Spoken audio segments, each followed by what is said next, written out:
अज्ञानतिमिरान्धस्य ज्ञानाञ्जनशलाकया चक्षुरुन्मिलितं येन तस्मै श्रीगुरुवे नमः। श्रीचैतन्यमनोभीष्टं स्थापितं येन भूतले स्वयं रूप कदा मह्यं ददाति स्वपदान्तिकं।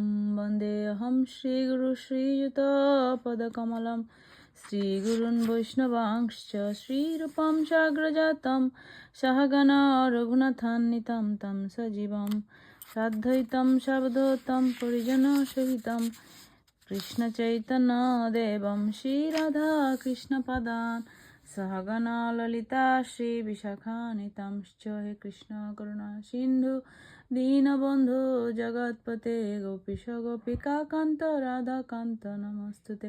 तप्त कांचन गौरांगी राधे वृंदावनेश्वरी वृषभानुसुते देवी प्रणमामि हरिप्रिये। वाञ्छाकल्पतरुभ्यश्च कृपा सिन्धुभ्यो एव च पतितानां पावनेभ्यो वैष्णवेभ्यो नमो नमः। ॐ नमो भगवते वासुदेवाय। ॐ नमो भगवते वासुदेवाय। ओम नमो भगवते वासुदेवाय। শ্রীমদ্ ভগবদ গীতা যথাযথ। তো আজকে হচ্ছে শ্রীমদ্ ভগবদ গীতার আবির্ভাব তিথি, শুভ গীতা জয়ন্তী মহোৎসব। তো আজকে প্রতিদিনই গীতা পড়া উচিত আমাদের, কিন্তু আজকে বিশেষ করে যেহেতু গীতার আবির্ভাব তিথি, তাই আমি আমার সব থেকে প্রিয় 4টি শ্লোক আপনাদের সাথে শেয়ার করব। তো সেগুলো হচ্ছে গিয়ে 10ম অধ্যায়ের বিভূতি যুগের 8 নম্বর থেকে 11 নম্বর শ্লোক। এগুলো হচ্ছে চতুশ্লোকী গীতা। যখন আমরা হচ্ছে ভক্তি শাস্ত্রী করেছিলাম, তখন এই শ্লোকগুলা খুব সুন্দরভাবে বোঝানো হয়েছিল আর আমার খুব ফেভারিট হয়ে গেছিল শ্লোকগুলা। তো 8 নম্বর শ্লোক হচ্ছে গিয়ে অহম সর্বস্ব প্রভব মত্ত সর্বম প্রবর্ততে ইতিমত্তা ভজন্তে মাম বুধা ভাব সমান্বিতা। অনুবাদটা হচ্ছে, আমি জড় ও চেতন জগতের সব কিছুর উৎস, সব কিছু আমার থেকেই প্রবর্তিত হয়। সেই তত্ত্ব অবগত হয়ে পণ্ডিতগণ শুদ্ধ ভক্তি সহকারে আমার ভজনা করেন। তো এখানে কত সুন্দরভাবে অনুবাদ করেছেন শিল প্রভুপাদ, যে ভগবান এখানে বলছেন আমি জড় এবং চেতন জগতের সব কিছুরই উৎস, মানে জড় জগৎ এবং চিৎ জগৎ সব কিছুর ভগবানই হচ্ছেন সব কিছুর উৎস। সব কিছুই ভগবানের থেকে প্রবর্তিত হয়েছে। সেই তত্ত্ব অবগত হয়ে পণ্ডিতগণ শুদ্ধ ভক্তি সহকারে আমার ভজনা করেন, ভগবানের ভজনা করেন। তো আমরা এখানে তাৎপর্যটা অনেক লম্বা আছে, তো তাৎপর্যটা আর পড়ছি না এখন। তো আমরা চলে যাব হচ্ছে গিয়ে 9 নম্বর শ্লোকে।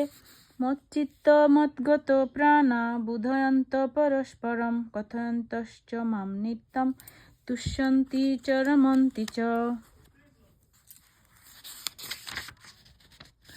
অনুবাদ, যাদের চিত্ত ও প্রাণ সম্পূর্ণরূপে আমাতে সমর্পিত, তারা পরস্পরের মধ্যে আমার কথা সর্বদাই আলোচনা করে এবং আমার সম্বন্ধে পরস্পরকে বুঝিয়ে পরম সন্তোষ ও উপাকৃত আনন্দ লাভ করেন। তো এখানে ভগবান বলতেছেন, যাদের চিত্ত আর প্রাণ ভগবানের কাছে সমর্পিত, সম্পূর্ণরূপে সমর্পিত, তারা সবসময় ভগবানের সম্পর্কে আলোচনা করেন এবং একে অপরের সাথে ভগবানের সম্পর্কে বুঝিয়ে পরম সন্তোষ ও উপাকৃত আনন্দ লাভ করেন। তো এখানেও তাৎপর্যটা আমি পড়বো না, শুধু শ্লোক আর হচ্ছে গিয়ে অনুবাদটাই পড়বো। তো তেষাম সতত যুক্তানাং ভজতাম প্রীতিপূর্বকম দদামি বুদ্ধি যুগম তম येन মাম উপজান্তি তে। অনুবাদ, যারা ভক্তিযোগ দ্বারা প্রীতিপূর্বক আমার ভজনা করে নিত্যযুক্ত, যারা ভক্তিযোগ দ্বারা প্রীতিপূর্বক আমার ভজনা করে নিত্যযুক্ত, আমি তাদের শুদ্ধ জ্ঞানজনিত বুদ্ধিযোগ দান করি, যার দ্বারা তারা আমার কাছে ফিরে আসতে পারেন। তো ভগবানই হচ্ছেন গিয়ে আমাদেরকে বুদ্ধিযোগ দান করেন, এমন বুদ্ধি দান করেন যাতে আমরা ভগবানের কাছে ফিরে যেতে পারি।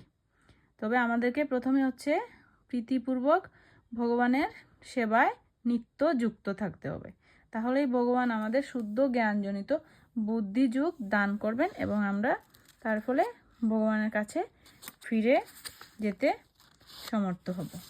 তো এখন আমরা পড়তেছি হচ্ছে গিয়ে 11 নম্বর শ্লোক। তেষামেব অনুকম্পার্থম অহম অজ্ঞানজম তমো নাশয়ামি আত্মভাবস্থ জ্ঞানদীপেন ভাস্বতা। অনুবাদ। তাদের প্রতি অনুগ্রহ করার জন্য আমি তাদের হৃদয়ে অবস্থিত হয়ে উজ্জ্বল জ্ঞান প্রদীপের দ্বারা অজ্ঞানজনিত অন্ধকার নাশ করি। তো তাদের প্রতি বলতে এখানে ভগবান কি বুঝিয়েছেন?